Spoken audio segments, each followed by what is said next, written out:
ሐዘን ልቦና ታቀልል ማርያም ሐዘን ልቦና ታቀልል። እውነት ለመናገር ይሄ ልጅ ምንም ቤተሰብ የለውም። እህቶቹ ናቸው ያሉት። ብቻውን ነው ሲሯሯጥ እናውቀዋለን። ሰፈራችን ላይ በጣም ለፋተኛ ነው፣ ሯጭ ነው፣ ደካሚ ነው። ስናዘው ሮጦ ይመጣል። ቤተ ክርስቲያንን ጥሪ ይሰማል። ሐዘን ልቦና ሐዘን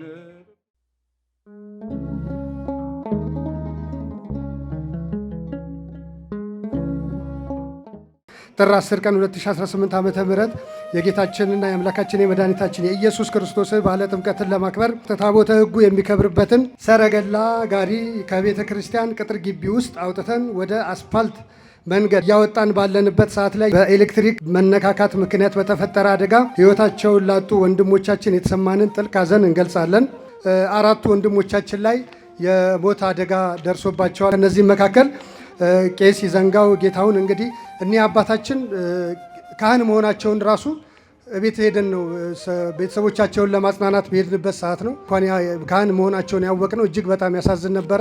ከእኛ ጋር ልክ ምንም እንትን እንደማይል ሰው አንተ እያልን ነበረ እንዲያርግ እያልን እያዘዝናቸው የነበረውና በጣም በሚገርም ሁኔታ ቄስ ይህይስ ይግዛው በዚህ አጋጣሚ ህይወታቸው አልፏል።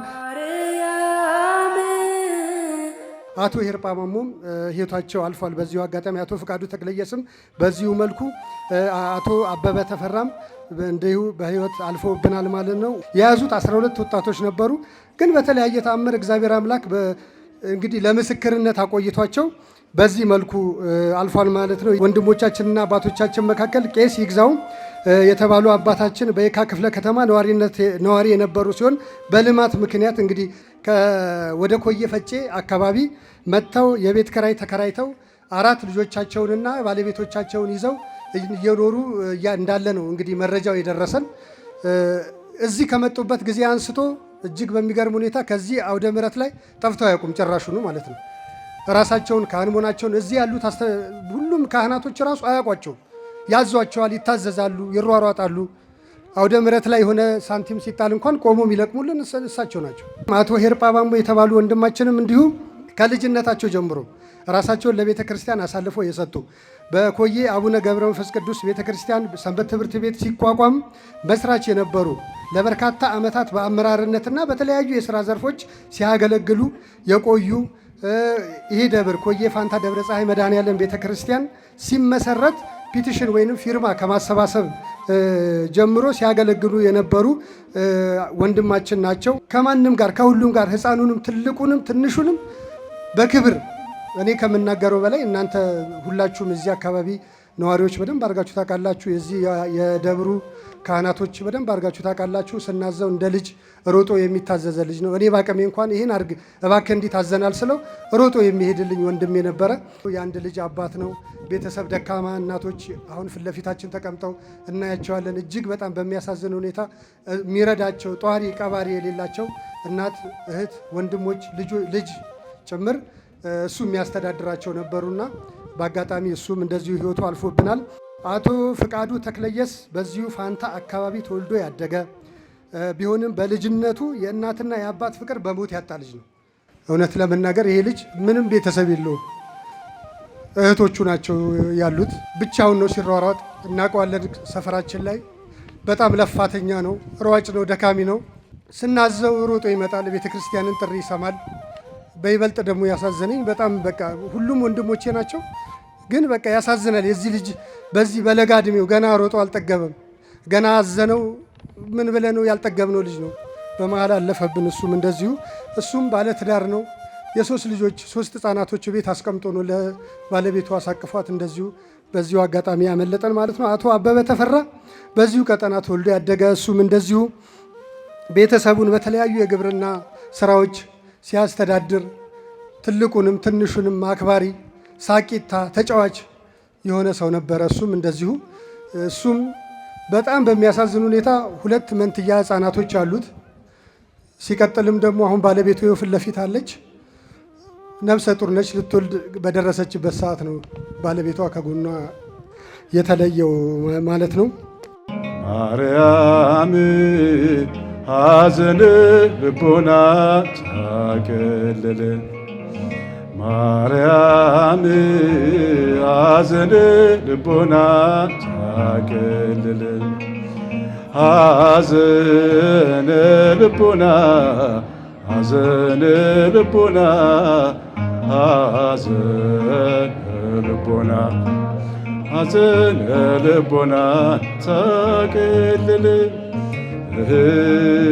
ሐዘን ልቦና ሐዘን ልቦና ሐዘን ልቦና ሐዘን ልቦና ታቅልል ማርያም የልብን ሐዘን ታገላለች ማርያም ማርያም የልብን ሐዘን የልብን ሐዘን የልብን ሐዘን የልብን ሐዘን የልብን ሐዘን የልብን ሐዘን ማርያም ማርያም ሐዘን ልቦና ታቅልል ማርያም ሐዘን ልቦና ታቅልል ሐዘን ሐዘን ልቦና ሐዘን ልቦና ሐዘን ልቦና ሐዘን ልቦና እግዚአብሔር ያበርታችሁ። በቅፉ ስር ይግቡ። ሕያው ቃሉን መመሪያ አድርገው ስለ ክብሩ ተዋደቁ። ስሙን ወደው እንደ መባ መከራውን አጠለቁ። ምስክሮች አገልጋዮች ሆኑ ለእርሱ ተወዳጆች ሆኑ ለአምላክ ታማኝ እጆች።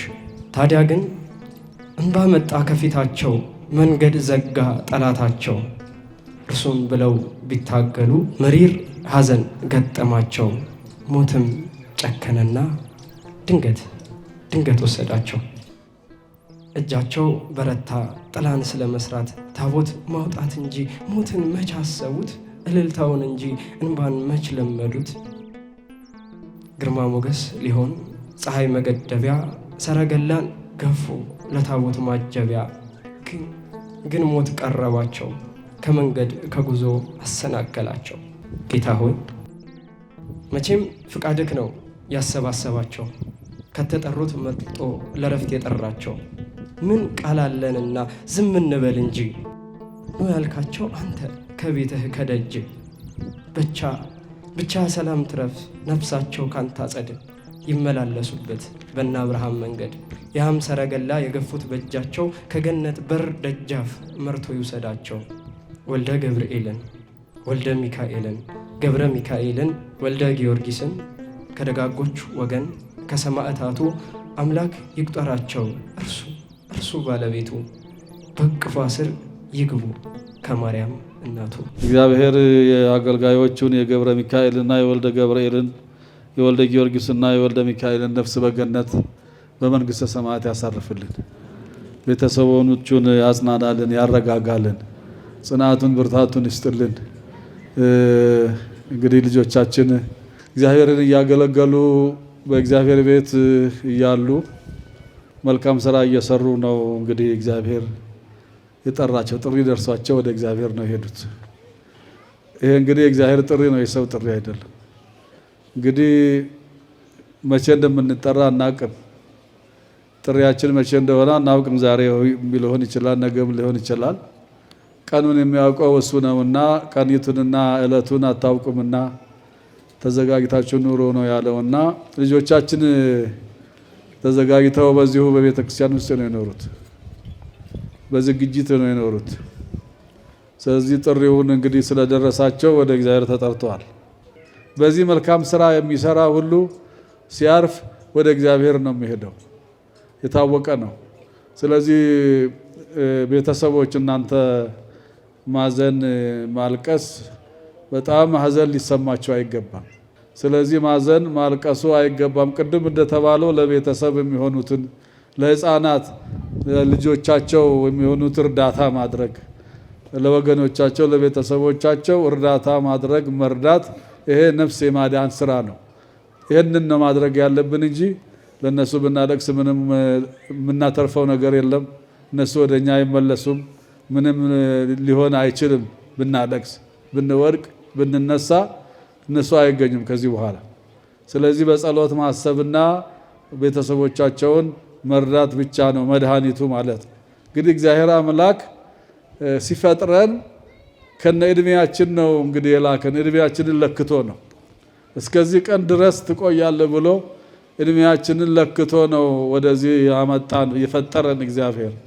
በሽምግልናም ይሄዳል፣ በወጣትነትም ይሄዳል፣ በህፃንነት ደግሞ ይሄዳል። እንግዲህ ጥሪው እንግዲህ መቼ እንደሆነ የእግዚአብሔር ጥሪ ነው፣ የእግዚአብሔር ስራ ነው። እኛ የእግዚአብሔር ዕቃዎች፣ የእግዚአብሔር እጅ ስራዎች ነን። የፈጠረን ያስቀመጠን እሱ ነው። የሚጠራንንም ቀን ደግሞ የሚያውቀው እሱ ነው። ከዚህ ውጭ የምናደርገው ነገር የለም።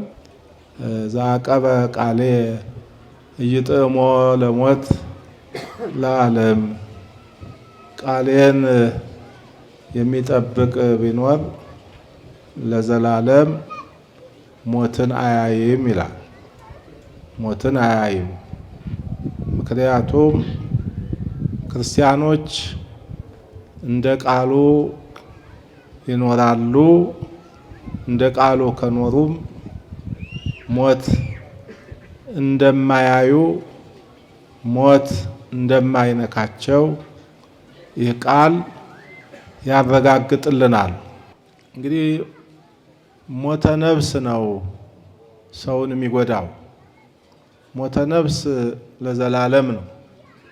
የኛው ሞተ ስጋ እረፍተ ስጋ ያው እንግዲህ ይሄ ለዘላለም አይደለም፣ ከሞተ በኋላ ስለሚነሳ ገብረ ሚካኤል ወልደ ገብርኤል ወልደ ጊዮርጊስ ወልደ ሚካኤል እነዚህ አራት አገልጋዮች እንደ ቃሉ እየኖሩ እንደ ቃሉ የእግዚአብሔርን ቤት እያገለገሉ እያለ የእግዚአብሔር ጥሪ ደረሳቸው።